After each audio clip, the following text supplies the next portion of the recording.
And now that I figured out how to get it operating, it works really good. This morning we're continuing our study on looking at the Lord's Supper and all of the who, what, why, when, and where of it. We've looked at the who and the what and began the when this morning. When are we to partake of the Lord's Supper? Well, on the first day of the week. There is no direct command telling us the time that we have to partake of it. We're told that we're to partake of it, but there's no time given that you must do it at this particular time of the day. But we do have compelling examples of Christians partaking of the Lord's Supper on the first day of the week. The disciples at Troas, Acts chapter 20 and verse 7, as well as those in Corinth that Paul had instructed about their giving. While you're gathered together already, giving instructions on the collection for the church, on the first day of the week you do this. So that tells us that the church was in a practice of coming together, as well as the churches in Galatia, because he said, I've already told them this. So they were already in a habit of coming together on the first day of the week. Our problems develop when man starts trying to overcomplicate everything, and that's what we tend to do. We try to insert our wisdom. We're so smart, it can't possibly be this easy that we're going to have to do it some other way. Or it doesn't say not to do it, so we can do it. That's not a reason either. That will not pass the smell test, if you want to call it that, when we start putting this underweight, because it's not going to go to a logical conclusion without contradicting itself. And that's what we have to do when we study these, like that of the common meal. Some think that the Lord's Supper should be done as part of a meal. It has nothing to do with taking physical food and eating a meal. But when we start adding that in, because the scriptures, it doesn't say not to do it, but when we start adding that in, we start having trouble. Well, how do we handle the brother or sister that's been withdrawn from when they show up for a worship service? What do we do? We're having a meal, but we're told to examine ourselves. They're here. We would sin if we ate with them and fellowshiped with them. What do we do? Well, that's because man has interjected something that the scripture does not tell us to do, and that's why we can't answer that question. And along that line, and I said where we were going to get into, there have been some who have said, and Heath and I have talked about this a couple of different times in the back when he'd been here preaching for us, the term breaking bread. Well, the term breaking bread is used in the scriptures to mean both a meal for physical hunger, a common meal, and the Lord's Supper. So there are people who say, well, then from Acts chapter 2 here, and verse 42 and verse 46, that term is used in both of those verses. Well, that must mean that they did it every day because of that. Because in verse 42, it says, and they continued steadfastly in the apostles' doctrine, in fellowship, in the breaking of bread, and in prayer. So they continued steadfastly in that. So that must have meant that they were taking of the Lord's Supper every day, every time that they came together. And in verse 46, it goes on to say, so they are continuing daily with one accord in the temple, in breaking bread from house to house. They ate their food with gladness and simplicity of heart. So here's where we have to start rightly dividing and handling the scriptures properly. Because yes, when the scriptures use breaking bread, as in Acts chapter 20 and verse 7, there are times where it does mean the Lord's Supper. But in Acts chapter 2 here in verse 46, it says daily. So does that mean we should partake of the Lord's Supper daily because that term breaking bread was used there? No, and I don't think we can do that. When we start discussing it and going a little bit deeper into these verses, we're going to see that that's not the case. We're not told, we're not given an example that we're to partake every single day or any time that we come together. The Lord's Supper is something that is to be done on the first day of the week when the church has come together. But just because it doesn't say not to, that again does not give us a license to do something. Would we all agree with that? Just because it says not to, that doesn't mean we should go ahead and do it. So let's pull these verses apart a little bit. Acts 2 and verse 42, they continued steadfastly in the apostles' doctrine and fellowship, in the breaking of bread and in prayers. And then verses 46 and verse 47, continuing daily, they did that, and they were being added to the church. So what are they saying? Well, verse 42, if we look at the context of these two verses, verse 42 has an emphasis on the spiritual. And we talked about that the Lord's Supper is a spiritual feast. It's not a meal to satisfy our hunger. This verse 42 is in the spiritual context, not the physical. How do we know that? Well, if we go back and do some writing and look at the original writings, which I'm going to have to admit that this is not from me. I'm not smart enough to do this. I don't know Greek, but the book that I've been using to help as a study guide with this goes very deep into this. With the original Greek text, this wording here is translated breaking of the bread. That is symbolizing and signifying partaking in the Lord's Supper. They were continuing in that. Now, this phrase, breaking of the bread, has been used in passages like Acts 20 and 7 and 1 Corinthians 10 and verse 16. We looked at both of those last week, and both of those are signifying them coming together, partaking in the Lord's Supper. But what we would be missing from Acts chapter 2 for authority here in verse 42 is the day of the week. It says they were continuing in that. That means they were doing it without a break. They weren't going like we talked about this morning, well, why can't we do it 1 or 2 times a year? They were continuing in doing that. In the summer, do we have to continually mow our grass? Well, if it rains enough, we do, but do we mow it every day? No. We mow it when it needs it, but we continuously mow throughout the summer. Sometimes it feels like we do it every day, but we don't. But we're continually doing that. Are we continually meeting for worship? Well, let's hope so. That we are in a habit of coming together on Sundays to worship. We continue to do that. Acts chapter 20 and verse 7 sounds a lot like something they were continuing to do. 1 Corinthians 16 and verse 2, when you come together on the first day of the week, it was something that they were continually doing. There were no breaks, there were no gaps, there were no weeks that went by or months that went by where they were not doing that. It was not something sporadic or hit and miss. Well, we'll do it if we have a couple extra people, or we'll do it on a special occasion. It was not the case. They were doing it on the first day of the week when they met, and since every week has a first day, it begins with day number 1. That's when they were meeting and when they were doing it. And you can expect them to be there. Our neighbors expect us to leave for worship at a certain time on Sunday because that's what we do every week. The same as going to work. If they see our car sitting in the same spot day in and day out, and we're not going to work and leaving like we normally do, isn't that a hint that something's wrong? We're not continually doing what we normally do. Now, the context of verse 46 is, if we look at it, the way that it's written, it's on the social. It's on the physical side of it. They were together all the time. They were fellowshipping with one another in both a spiritual and a social aspect.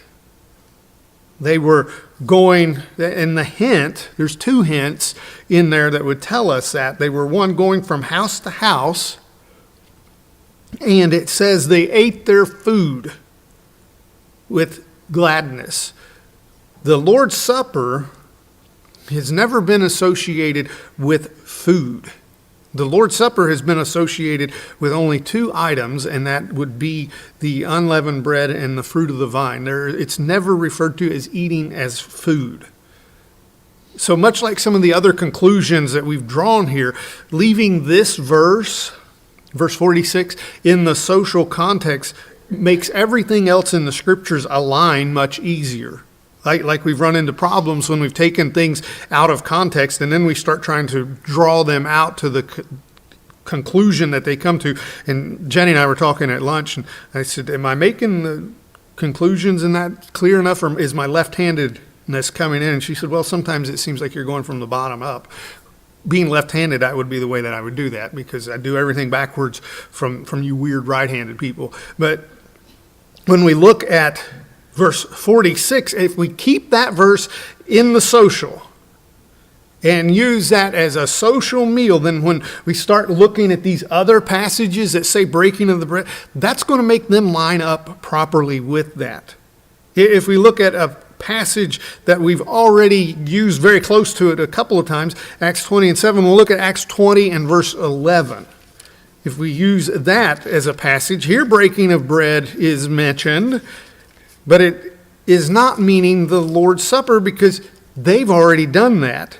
In verse 11, now when he had come up, that's Paul, broken bread and eaten and talked a long while, even till daylight, he departed. That was Paul. He was eating and getting nourishment for his trip that was coming up. This was a meal to sustain him physically before he left on his journey. And in Acts chapter 27, and in verse 34 beginning, Acts chapter 27, and in verse 34, therefore I urge you to take nourishment, for this is for your survival, since not a hair will fall from the head of any of you. And when he had said these things, he took bread and gave thanks to God in the presence of them all. And when he had broken it, he began to eat. Then they were all encouraged and also took food for themselves. Now, again, the word food is never associated with partaking in the Lord's Supper. This is an excellent passage to show giving thanks for our food before we eat it, but we cannot make that into the Lord's Supper because we're talking about nourishment. So the phrase breaking of bread, as we see with the little chart, there is used for both the Lord's Supper and a social meal. We cannot, this is going to be one of those, if this is the case, then this is the case. We cannot say that breaking bread is exclusively used for the Lord's Supper, because it clearly does not match with those other verses that we looked at, that 2 in verse 46.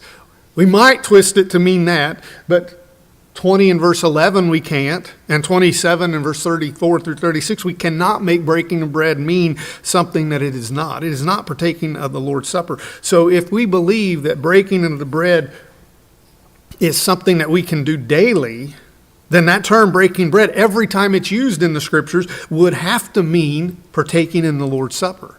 And it just does not do that.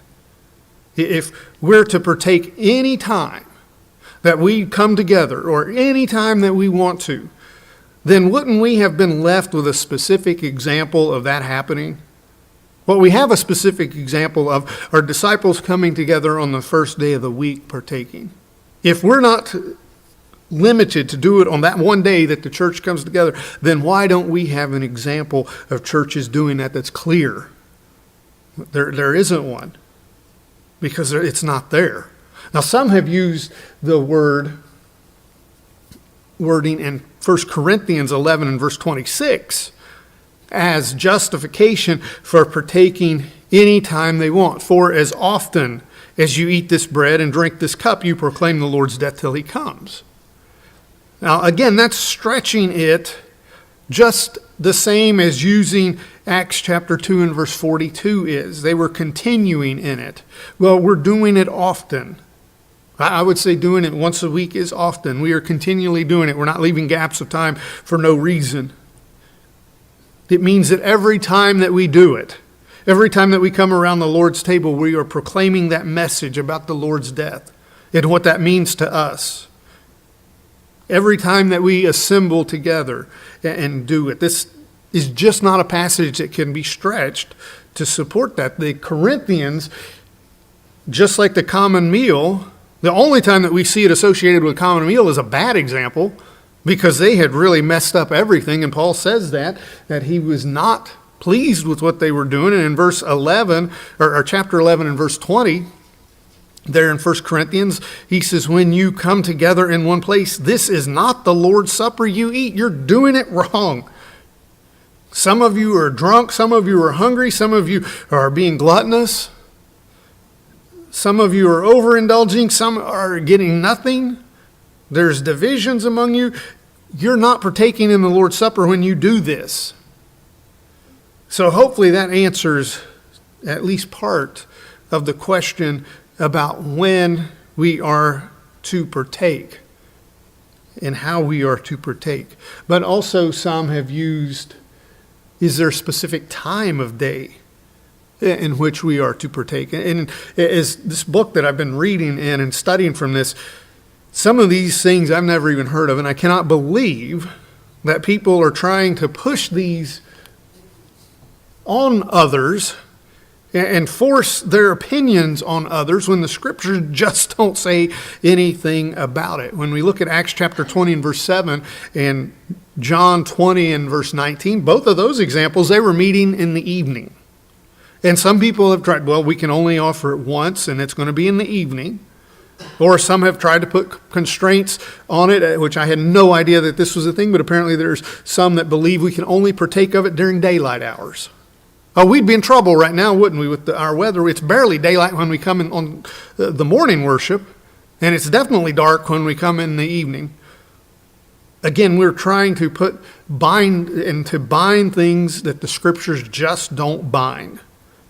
And an example of this, and we could probably do, somebody much more intelligent than I could probably put a whole lesson together on this, but the difference in time between the way that the Jews told time and how the Romans told time. Well, here's where we're going to run into problems if we start trying to bind times on someone and when we can and cannot partake of the Lord's Supper, because this would cause a conflict in the scriptures.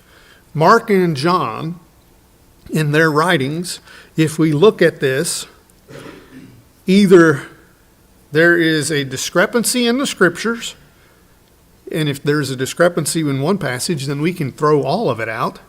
So there's either a discrepancy in the scriptures, or they were writing using different time frame, different methods of measuring time. In Mark chapter 15 and verse 25, he says, now it was the third hour and they crucified him. Now there's atheists that will use these two passages to show that the Bible's wrong, because this is different times. The Jewish time measurement began at 6 a.m. That was hour number 1. Now flip over to John chapter 19 and verse 14. Now this is both talking about the crucifixion of Jesus. So Mark says it was the third hour. In John chapter 19 and verse 14, now it was the preparation day of the Passover, and about the 6th hour, and he said to the Jews, behold your king. Uh-oh, we have a problem, don't we? If we're following the same time, because Mark says it was the 3rd hour, John says it's the 6th hour. How could they possibly be that far off? Well, either the scriptures are conflicting one another, or they're using different standards of measuring time. If we agree to the scriptures being wrong, then we're done. But if we think for a moment that Mark's using Jewish time and John is using Roman time, guess what? It matches up, because both would be around 9 a.m. Because the Roman time, their standard of time, midnight was hour 1.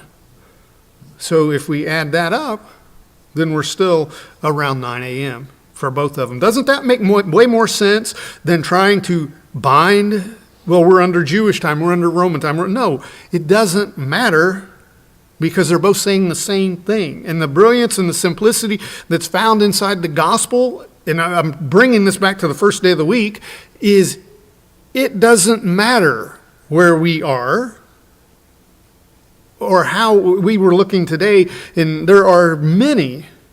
We're under the Gregorian calendar and the way that measures time, but many places there's 8 or 9 different calendars.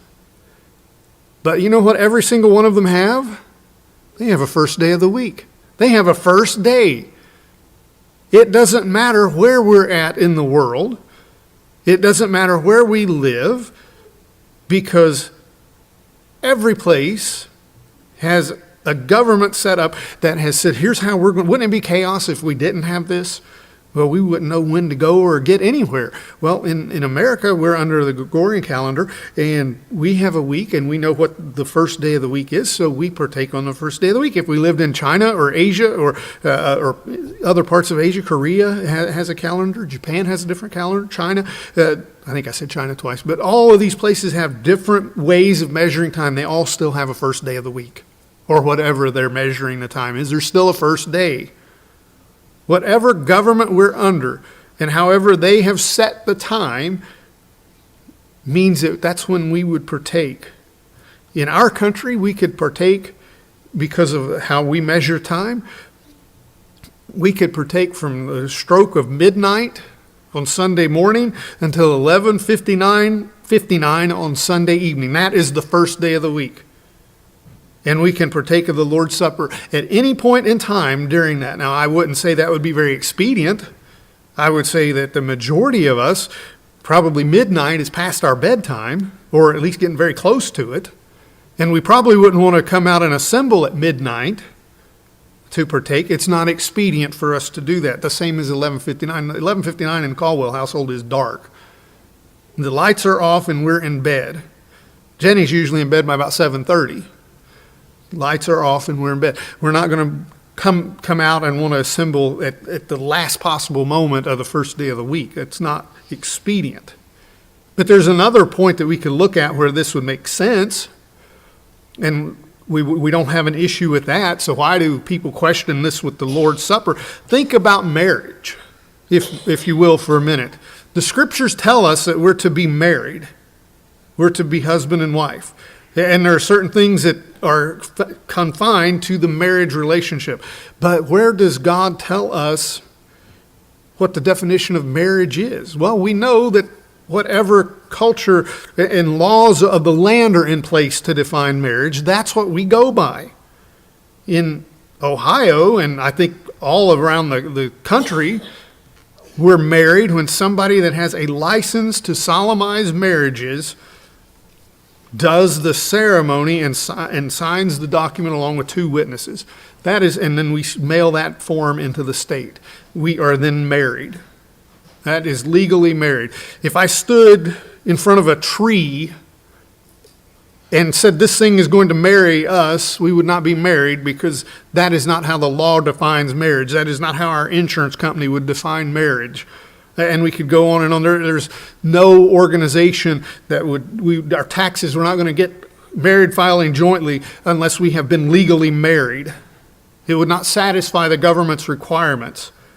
When we satisfy the government's requirements, we've satisfied God's requirements.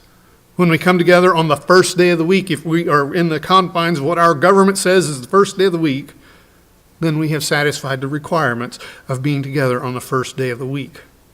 Whatever is determined to be the first day by that measurement is when it is. Why do we have to overcomplicate that?